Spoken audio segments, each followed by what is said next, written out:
Hello, Bridget Bartlett here with Vision Marketing and Design, and today we are live inside of our team training where we are live Monday through Friday at 2 p.m. Eastern Standard Time. So today what I'm going to show you how to do is how to create individual and group calendars inside of HighLevel. I'm also going to show you how to integrate them with Google, Outlook, and Zoom. Okay, so this is kind of a crash course in HighLevel calendars. Now you can see right here I have absolutely no calendars. This is my demo account.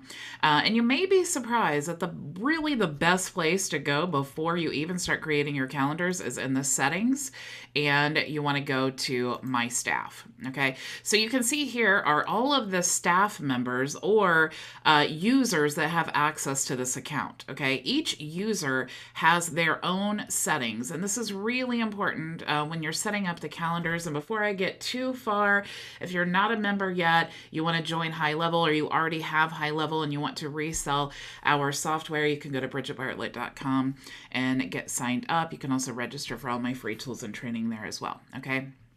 So inside of here, you'll see when you go down to user availability, this is for this specific user. You'll see that it says custom and then connect Zoom and Google Meet. Okay. So here is where you're choosing the meeting location for this specific user. So if you are integrating, this is basically just logging in. You need to make sure that if this is for a client that they are, getting access to these things themselves. That'll save you a lot of time. So here you want to choose for this specific user. Are we using the Google account? You'd want to connect to this user's Zoom account. Okay. Here is the, if you wanted to use like maybe your custom Zoom link, or you're using another, you can also use Google Meet as well, but you're using maybe another software and you want to just put a link and then have the same link every time, you can add that there. Here's where you want to choose your time zone. And this is really, really important because you want to make sure that when the appointments are showing up on your calendar, that it's actually the times that you're expecting your appointments to be. And then here is where you're choosing the availability for this user. So when you have multiple users, you want to make sure, this is really important, because if Billy Bob can take appointments on Tuesday, and you have them on a round robin with Cindy Lou, and Cindy Lou can only take appointments on Wednesday, you need to make sure that they have their availability set here in the user settings so that they are only getting appointments for when they are available. Okay. And then also here is where you can check the Google integration. All right. Or the Google and Outlook. All right. So you can see in this account for this user, there's nothing connected here. Okay. Now, if I go to the profile section in the settings, this is for this user. Okay. So the user that is logged in is going to see their profile information. So this is where they can manage their password, their meeting location, which is another place, just like in the user settings. So we can choose our custom link, our connect our Zoom or Google Meet, and then of course add your custom meeting location. These are all of the same settings. So if you update it in the staff user settings or here, it's all going to update. It's going to be the same thing. Okay. Here is where the specific user can add their own signature if they want before replying to text messages. Here is also where you can connect the Zoom and Outlook, okay, if that's where you want your meetings to take place. And then also, if you want the two-way sync to Outlook, you can select this as well. Okay, now you see here that there's no Google Outlook accounts added in the integration settings. Okay, so what we want to do is go over here to the integrations, and you can see to add Google, we just simply want to use this, and let's just go ahead and add this account. I don't know what is going to transpire now, but we'll see. We just want to add the Google account, and now we are going to, I don't really want to connect that because that is my main account there. Okay, so let's just go ahead and do it. And then we can enable GMB call tracking. Okay. So when I am connecting the Google account, it's going to connect all of that with it. Okay. So what we want to do now, if we go back to the profile settings, then we should see now Google. Okay, so here's where you want to choose your primary calendar. Okay, so which calendar should we use to sync the read and write events to? Okay, so if you want it synced to that calendar, you can select your calendar here, and then you can also choose the allow contact creation for the default calendar. Okay, so that just depends on, if you really want to be using that. It's totally up to you, but it's good to know that you have that option. Okay, and then also maybe you have a different Google account or a different calendar that you want to check for conflicts. This is definitely something that's important, like maybe your personal calendar you don't want to use for business, but maybe you want to make sure that if you have doctor's appointments or something like that on your personal calendar, you can click here and then choose that which one do you want to check for conflicts. Okay, so if there's an appointment at 2 o'clock on this calendar, it's going to make sure to not make it available on this calendar when someone's booking. Okay. So this is where you're going to really integrate everything. Okay, so same thing, you can connect your Zoom and Outlook, and I think I just said that. Okay, so this is for the user settings. Okay, this is for this specific profile. If other users are logging into your same account, they're going to have different information. They're going to have their own information that is set at their user level. Okay, I just want to drive that home because I know that can be kind of confusing for people. So now let's go to the actual calendars now that we've talked about the users and how all of that works. And let's create our first calendar. So you see we have some calendar types here. We have the round robin booking, we have the unassigned booking, and then we have the collective booking, which is actually coming soon. So that's really exciting. That's more for like webinars and things. So let's actually just choose round robin booking. And you'll see here that when we're setting up our calendar, the very first thing we need to decide is the user that we want to be connected to this calendar. So you can see if I click add user, you'll see that I have all of the same team members that we have in the staff tab. And now we need to choose which of the users is going to be assigned to this calendar. Okay. So let's say that I want Bridget Bartlett Assistant to be assigned to this calendar, and I can choose medium, high, or low priority. Okay, so this is the round robin capability. So when I am choosing this, what I'm saying is, for example, if I chose maybe the support team, I can say that I want this to be based on the availability, maybe for the high priority, so that when someone is booked, I'm going to, or the system is going to check the Bridget Assistant, and they're going to get all of the top, all of the first appointments, right? And then if Bridget Assistant is booked, then this person will get the appointment. Okay, but if you want them to be equal, you can choose this option here, and then it will, for example, the first appointment comes in, it's going to go to Bridget Assistant. The next appointment, it's going to go to support team. And then, of course, for each user, you can choose, do you want to connect their meetings to Zoom? If it's connected to Zoom, each appointment, it's going to create inside of Zoom its own event and all of those things, and also with Google Meet. So if you want to choose the custom, again, maybe your client gave you a link, or you just want to use your same personal meeting link, you can just paste that in there. Okay, so this is how we're setting up all of the users.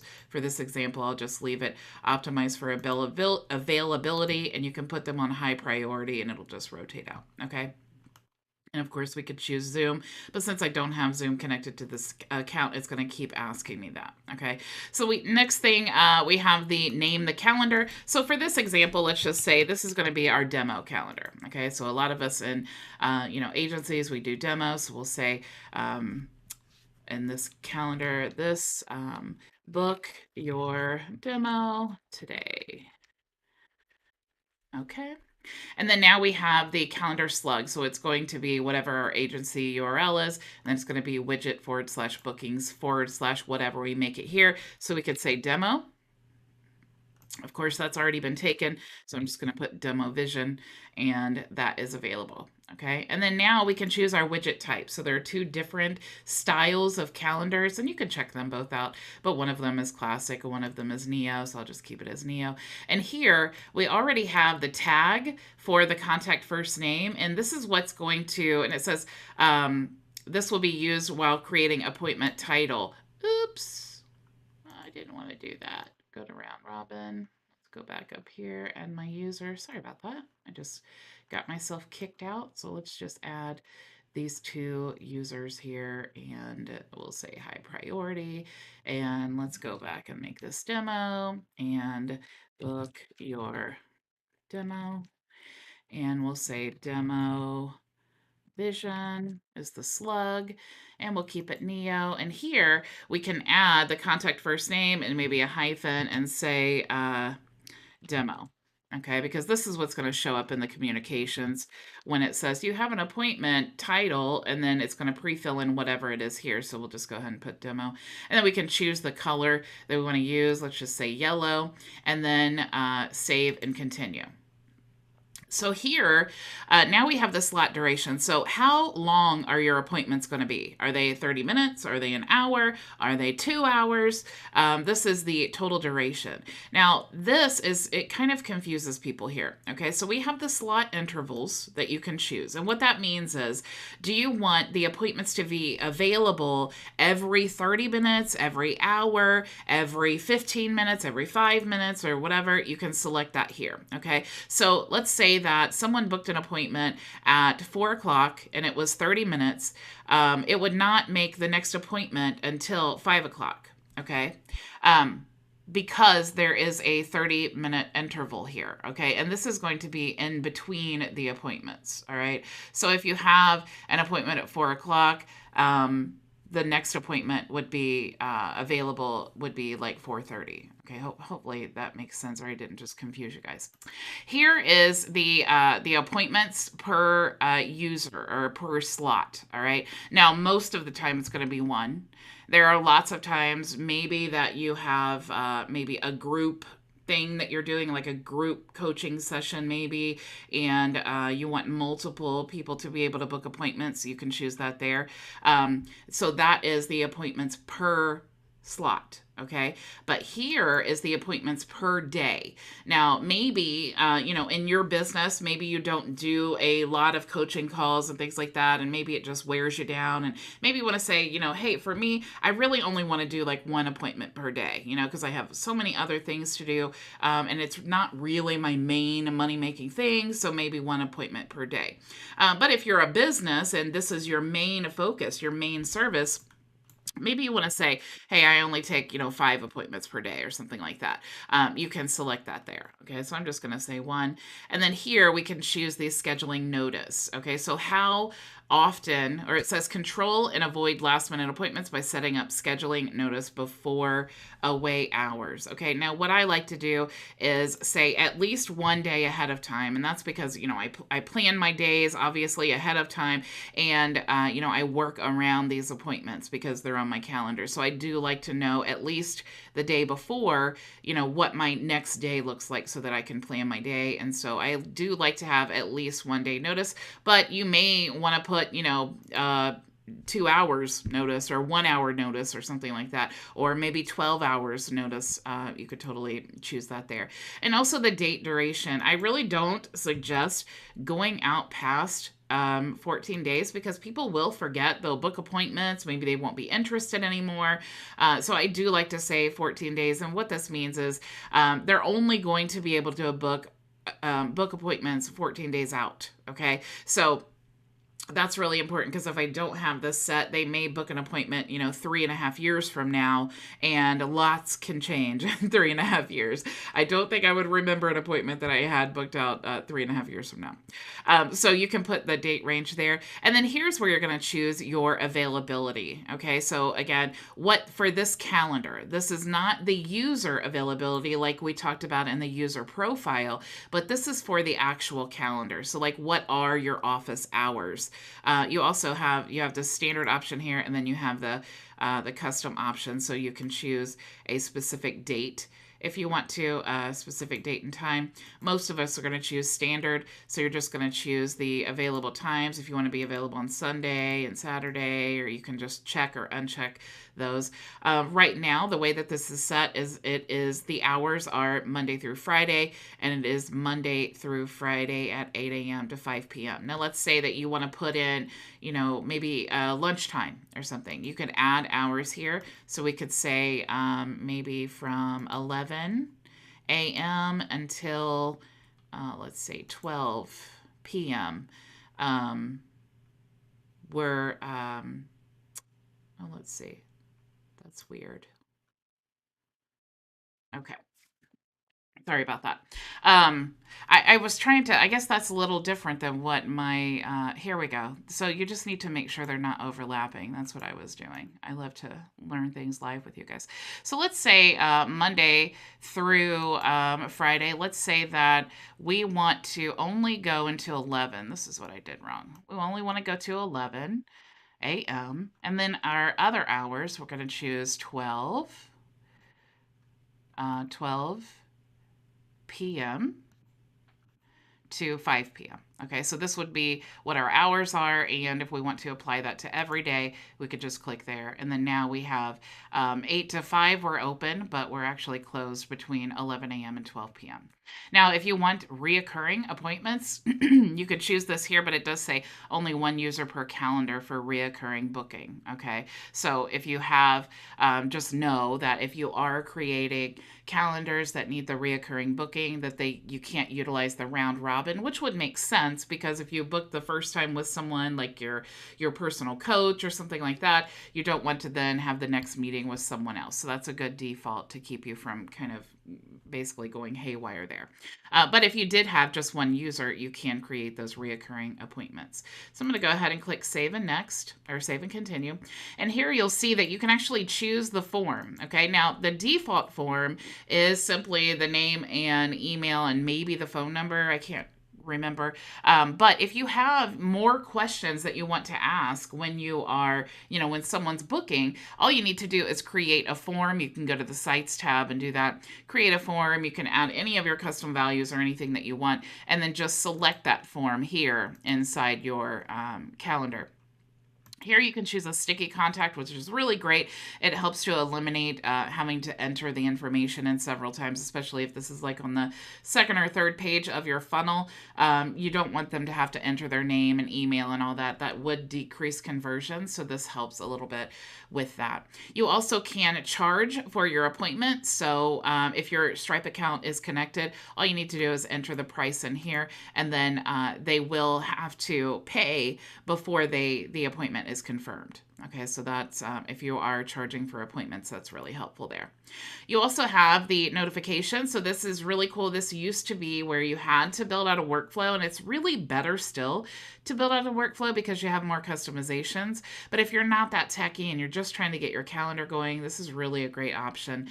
You can configure the notifications here. So if you want to send an acknowledgement email, like when the appointment is booked, you can choose who should receive the email. Do you want the contact to receive it, who booked the appointment? That's a really easy way to, get that reminder and the confirmation. You can also send an email to the assigned user. And of course, these things can, like I said, these can be built out inside of an automation. So if you do have them built in an automation, don't have them checked here because then you're going to get a lot of duplicates, okay? You can also notify a specific email address, and it says here that you can use a list of email addresses. Just make sure to put the comma after the email address. Okay, so you could choose that there. Also, let the calendar auto confirm your appointment. So there are some times that maybe you want to have the user apply for an appointment, and you may want to review the form that they filled out before you confirm it, and then block out that section in your calendar. And if you do want to do that, just uncheck this box here, and then it will prompt you to confirm a new appointment. But if you want it to just auto confirm, which is a majority of us what we will choose, then you can keep that checked on there. Also, do you want to allow the Google Calendar to send invitation or update emails to the attendees? So again, this is a way of utilizing, instead of the workflow, the Google Calendar invitation. You could choose this if you would rather Google do that. But again, if you have a workflow built out, which is what I recommend eventually going to, then you definitely don't want to have this on because it will duplicate the information. You can also check these boxes if you want to allow to reschedule or cancel. I definitely love this because I would rather have someone reschedule or cancel than just be a no-show, right? Because you block out your day and your calendar, and you plan your day around these. So we want to make sure that the booking process is great for us as the ones who are, showing up to the meeting as the business, but also we want to make it really easy to use for our member as well, or our lead. Also, you can assign contacts to their respective calendar team members each time an appointment is booked. So if you have a workflow where someone comes into your program and they're assigned a specific coach or a specific salesperson or whatever, you can, every time they book an appointment, you can have that set to that original team member that they were assigned to. So that will help as well. You also have some additional notes here you can see that are pre-filled with the auto tags. So this is what shows up in the email. And you have your pixel ID if you wanted to add that. If you want to add some custom CSS code, you could do that there. And then you could also, if you have a funnel built and when they submit the form, if you want to send them a message or just type in the message, you could do that there. But if you have a funnel built and you want them to go to a separate page, you just type that in there. Okay. Now, of course, if you don't have the page built yet, you could just type out a message and then, eventually come back and edit this, and then that will help you. So let's go ahead and just complete this calendar now. And now we have our first calendar. Let's go ahead and go through another calendar. We can even choose unassigned booking here. So you can see the difference there. So we have the round robin booking, which has the user option here. And then we have the unassigned booking, which is no user is requested. So that's the difference between the two. Okay. So now we have what is our calendar name? So let's say onboarding. Okay, so let's say that we have two separate calendars. One is for the demos and one is for the onboarding, and that's for the people who decide to become customers, right? So let's say book your onboarding. And let's go ahead and put our slug here. So we're going to say onboarding, and to make sure that it's different, which I'm sure onboard seeing is different, but let's spell it right, and let's just put vision, and that way we can make sure that's not used. So again, we can choose the widget type. Do we want the classic or the Neo? We'll leave that there. We can also put, what this is. So this is the onboarding, so that when our communications go out, it has, what they actually booked their appointment for. If I could spell, that would be cool. And then we have the meeting location. So we could put, the actual the brick and mortar location. If we wanted to, we could also put our, Zoom link or whatever.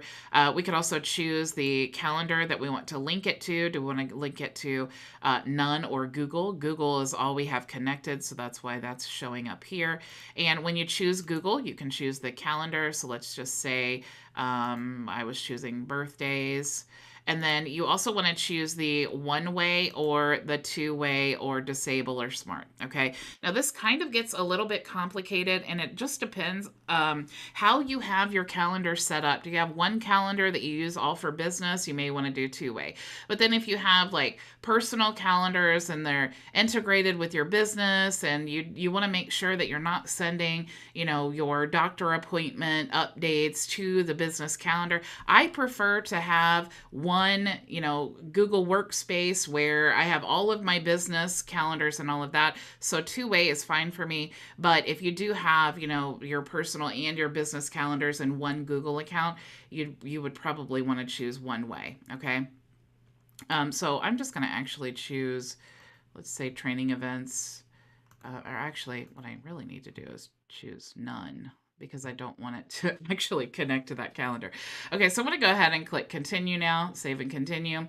And same as before, I'm going to choose my slot duration, but maybe this time, since it's onboarding, maybe it's an hour, and I want them to be able to book, every 30 minutes. So if someone books at 4 o'clock and we're booking it every 30 minutes and it's an hour, it would be 5 o'clock would be when the next appointment. But if someone books at 4:30, Then we're going to do that hour that goes to 5:30 and then 6 o'clock. Okay, so would be the next appointment. We also have the buffer time here. So that's the time in between appointments. So usually people will play with these two to get the result that they want. Okay, you don't necessarily have to have both. Also, how many appointment slots or appointments per slot? Like I said, typically you'll choose one. How many appointments per day? Let's just choose 5 for fun. How many days before they can book the appointment? And again, this is just how much notice do you need before you actually have an appointment? Let's just say 1 day. And then, of course, the date range. So, how far out do you want them to book the appointment? So, let's just say 14 days. Now we have our calendar here, so we can choose a custom if we want. And let's just say that we only do onboardings on, let's just say this day. Let's add, actually, let's not add a time there. Let's just add a different day. So let's say we do them on these days. But then remember, when you're doing these days, then once this is over, then you're going to have to create a new calendar. Okay, so if you do have like reoccurring appointments, this is more for like events, and this is more for like your standard hours. And then, of course, for reoccurring appointments, like maybe you have, every Friday you have a Q&A session or something like that, and you want people to book in for that, then you could choose this option here. So if I was doing like our weekly Q&As, how many times does that repeat? Let's just say it repeats 52. Okay, so has to be less than 24. So we'll just say 24 times. And then if slots are not available, skip booking unavailable slots, or continue booking, book to next available slot. Let's just say continue booking. And then appointment status for overlapping slots. What do we want to do with them? Do we want to mark them as confirmed or unconfirmed? Okay, so let's just say confirmed. And let's do save and continue. All right, so now, again, we can choose our custom form. We can choose if we want sticky contact. We can choose what we want to happen when the appointment is booked. So we want to send a notification email here, or acknowledgement email. We can send it to the contact. We can send it to specific emails if we want to.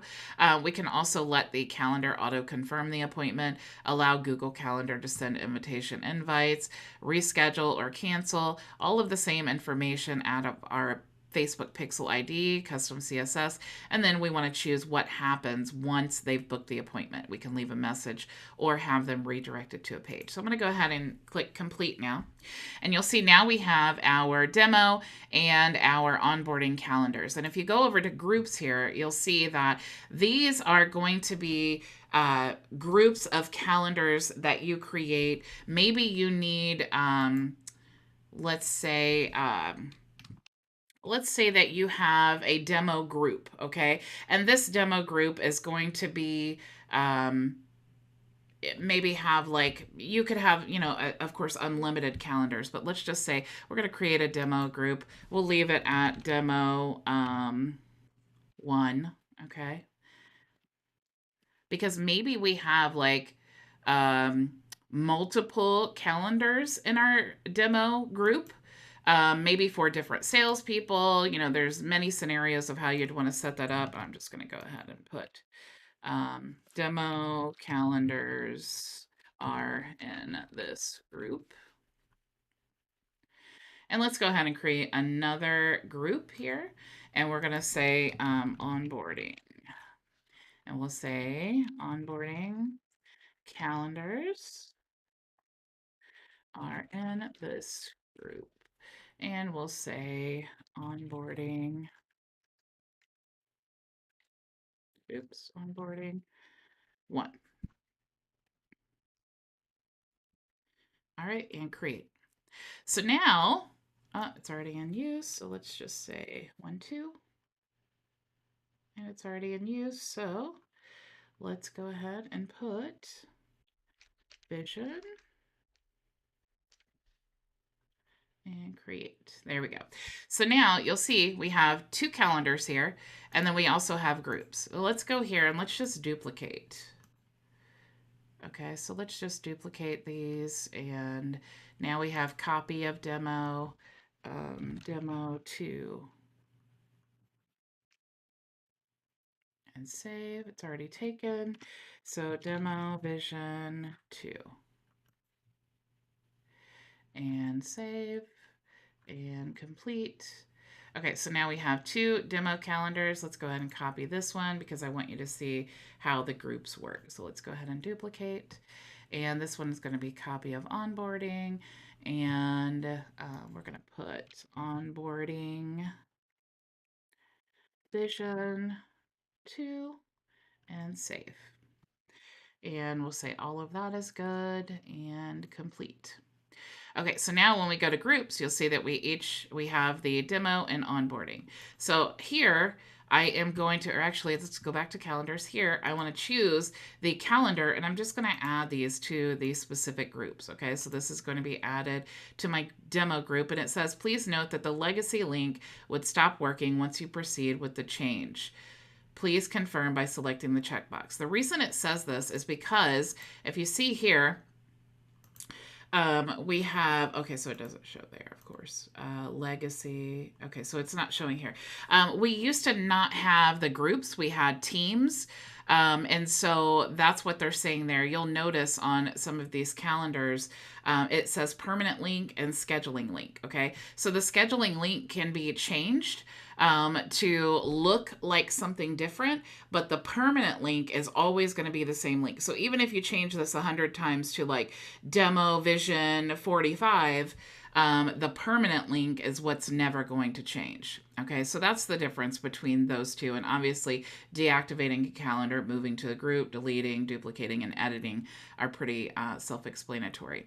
So here we have our calendars. We want to go to the demo. We want to move this to our demo group, and we're going to agree to this and select. Okay, oh, so we need to choose a different group. So here we have the onboarding. So let's go ahead and add this to our onboarding group. And of course, we want to choose that. And we're going to add this one now to our demo group. And agree and select. And then our last one here, we're going to move this to our onboarding group. And now when you go to groups, you will see that we have in each group, we have 2 calendars. When we go back here, you'll see that each of the calendars will tell you which group it's in. Okay, so now if I'm creating, I want to grab this permalink here and I want to open this up in a new window to look at this calendar.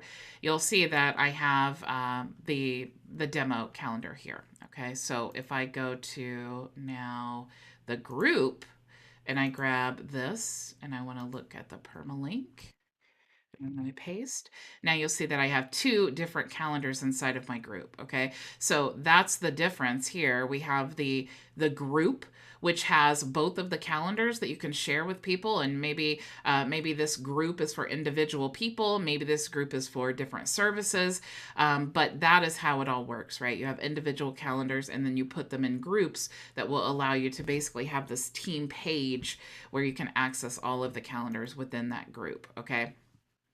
So that is how all of that works. Now, when it comes to actually embedding your calendars, there are multiple ways. If I wanted to embed this demo calendar into a website that is outside of HighLevel or even inside of HighLevel, I could copy the embed code and then I could embed that into any website that I want to. I can also go into a site here and I can choose, like, let's just say this one here. And I can open this up and I can actually just choose the calendar embed. And whatever you choose in this calendar, and I'll show you here. So let's just say I wanted to embed my calendar here. I can just go over to the calendar element and drag that in and then choose which calendar. It says you can use your group page. So maybe I want the group calendar to show, or maybe I just want the individual calendar. So let's just say I want this one.